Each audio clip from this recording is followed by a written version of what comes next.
महाविद्यालय में उनको बुलाया था गांधी अध्ययन केंद्र में, वो आए थे और उनका जो संबोधन था बिल्कुल एक संत का संबोधन था और उनकी ये दूरदर्शिता है कि उन्होंने कबीर शांति मिशन की स्थापना की, क्योंकि आज के युग में कबीर के विचारों की आवश्यकता है और सबसे महत्वपूर्ण आज शांति की आवश्यकता है।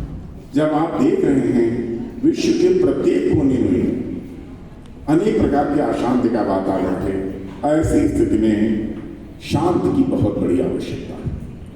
तो कबीर शांति मिशन की स्थापना उन्होंने की, मैं उनके प्रति श्रद्धा सुमन अर्पित करता हूँ, उनके प्रति अपनी भावांजलि व्यक्त करता हूँ। अब मैं विषय पर आता हूँ, हालांकि समय बहुत कम बचा है और कबीर जैसे व्यक्तित्व पर कुछ मिनटों में कुछ बात कही जाए ये असंभव है, क्योंकि बहुत बड़ा व्यक्तित्व है संत कबीर जी का। और आज का जो विषय है कबीरा खड़ा बाजार में, ये बहुत महत्वपूर्ण विषय है, क्योंकि कबीरदास जी किस बाजार की बात करते हैं, वो कौन सा बाजार है, तो जिस बाजार की बात वो करते हैं वो ये संसार ही वो बाजार है। उनका बाजार छोटा नहीं, बहुत व्यापक बाजार है। वो कहते हैं कबीरा खड़ा बाजार में मांगी सबकी खैर, ना काहू से दोस्ती ना काहू से बैर। क्या कहना चाहते हैं कबीर कि सबकी खैर मांगते हैं, सबकी कुशलता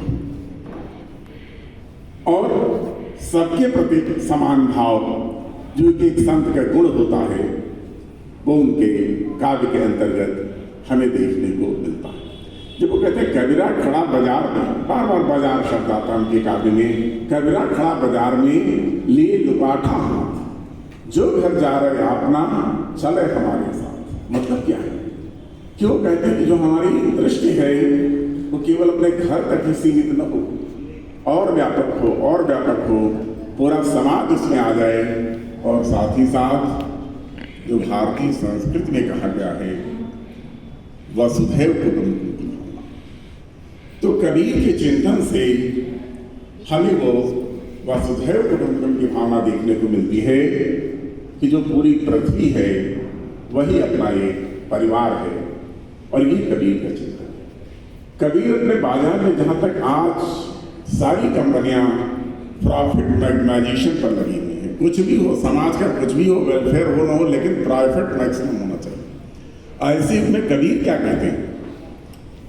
कबीर कहते हैं कि कबीरा आप ठगाइए और न ठगिए कोई, खुद तो ठगा जाओ लेकिन दूसरों को कभी मत ठगना, क्योंकि आप ठगे सुख होता है और ठगे दुख हो।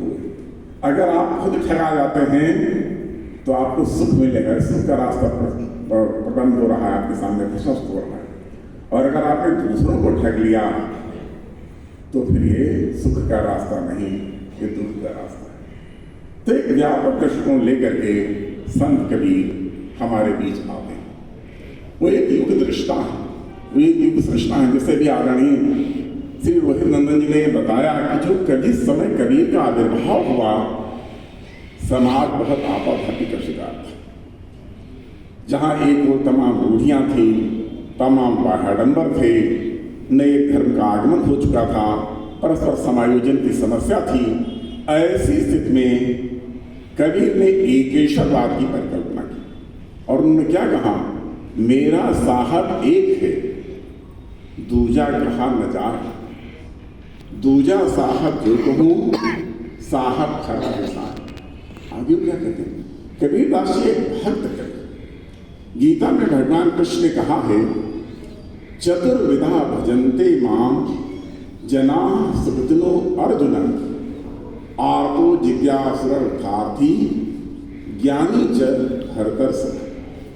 हे अर्जुन, चार प्रकार से लोग मुझको भजते हैं। या तो आर्त होते हैं, संकट में पड़े होते हैं, या तो जिज्ञासु होते हैं जो मुझको जानना चाहते हैं, या तो अर्थार्थी धन की कामना करने वाले होते हैं, और अथवा वो ज्ञानी होते हैं। जो ज्ञानी हैं वो मुझको भजते हैं। यही बात तुलसीदास जी ने रामचरितमानस में कही कि राम भगत जग चारि प्रकार और सुकृति चारि अनेक प्रकार। चार प्रकार के राम भक्त होते हैं। जो बात गीता में भगवान कृष्ण ने कही, यही बात उसे राम भक्त के चार प्रकार, सुकृति चार्य अनगुप्तारा, और चमो चतुर्भुज नाम अधारा, ज्ञानी प्रभु विशेष दिया। चार प्रकार के भक्त होते हैं। स्वामी जी को बैठे हुए, स्वामी जी की बहुत प्रवचन से होते रहते हैं।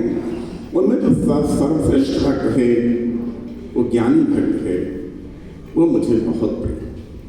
और कबीरदास जी ज्ञान मार्ग का प्रवर्तन करने वाले संत और भक्त कवि। लेकिन कबीर का ज्ञान क्या है ये विचारणीय। कबीर का ज्ञान पुस्तकीय ज्ञान नहीं है। दो बातें इसमें। पहली बात तो कबीर स्वयं डिक्लेयर करते हैं, घोषणा करते हैं, मस कागज छुयो नहीं, कलम गही नहीं हाथ। मैं तो कभी कलम कापी पकड़ी नहीं, मैं कभी गई नहीं इसको।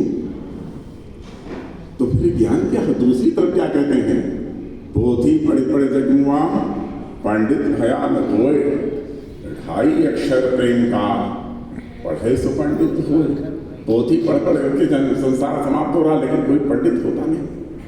तो अब कबीर का ज्ञान क्या है? किस ज्ञान की बात करते हैं? और यहीं पर कबीर का चिंतन विचारणीय हो जाता है। विश्व प्रसिद्ध दार्शनिक सुकरात से किसी ने पूछा, जरा आप बताइए ज्ञान क्या है? What is knowledge? ज्ञान क्या है? तो सुकरात तो बहुत संक्षेप में और बहुत गूढ़ जवाब देते थे। तो उन्होंने क्या कहा? वर्चुअल नॉलेज, सद्गुण ही ज्ञान। तो कबीर का जो ज्ञान है वो सद्गुण है। और हमारे जितने ऋषि मुनियों महंत हैं, जितने बड़े लोग हैं, केवल पुस्तकीय ज्ञान की बात नहीं करते। चाहे महर्षि रमण को देख लें, पुस्तकीय ज्ञान से रहित, कबीर जी को देख लें, पुस्तकीय ज्ञान से रहित, रामकृष्ण परमहंस को देख लें, पुस्तकीय ज्ञान से रहित। लेकिन अनुभूति के जिस उच्च धरातल पर वो पहुंचे, जो अनुभूति का उच्चतम धरातल, जब विवेकानंद पूछते हैं क्या आपने ईश्वर को देखा? ईश्वर को देखा है? क्या इसमें कोई संशय की बात है? क्या तुम ईश्वर को देखना चाहते हो? मैंने तो ईश्वर को ऐसे देखा है जैसे कि मैं आपको देख रहा हूं, आपसे बातचीत करना चाहता हूं।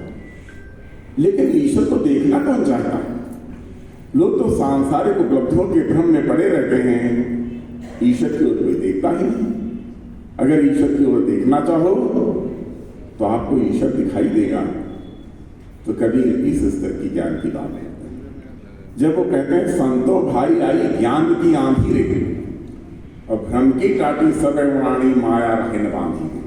जब ज्ञान की आंधी आती है तो माया का बंधन अपने आप टूट जाता है। तो इस आशय के में वो एक भक्त कवि। इसके साथ ही साथ उनके व्यक्तित्व के अनेक पहलू। वो एक साधक भी है, क्योंकि अगर वो साधना न करते तो इतना उच्च कोटि का चिंतन नहीं होता। लेकिन उनकी साधना कैसी है? कबीर की साधना एक सहज साधना है। अपनी साधना को कहते हैं सहज साधना। सहज साधना क्या है? जिस साधना के लिए किसी बाहरी आडंबर की आवश्यकता नहीं। कहते सहज सहज सब कोई कहे, सहज न चीज है कोई, और जिन सहज विषया तजी, सहज कही जय सो। सब कोई कहता है सहज सहज सहज, कोई पहचानता नहीं। जिन लोगों ने सहज तरीके से विषय वासनाओं को छोड़ दिया, उसी को तो सहज कहते हैं। और जब वो क्या कहते हैं? संतों सहज समाधि भली, साहित्य मिलन भयो जा दिन ते, दिन दिन अधिक चली।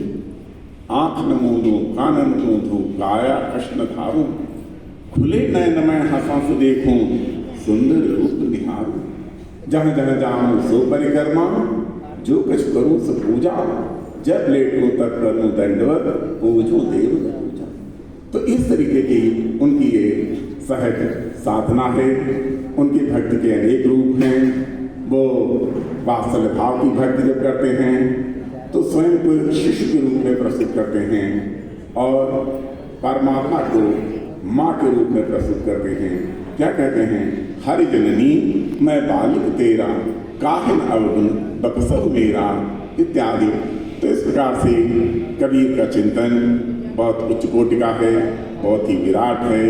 वो अहंकार से दूर रहने की बात करते हैं, वो माया से बचने की बात करते हैं, सरल जीवन को अपनाने की बात कहते हैं। कहते हैं ईश्वर को पाने के लिए बाह्य वेशभूषा, बाह्य आडंबर की कोई आवश्यकता नहीं, ना सिर मुड़ाने की आवश्यकता है, न जटा रखने की आवश्यकता है। तात्पर्य है सरल तरीके से वो ईश्वर प्राप्त हो सकता है।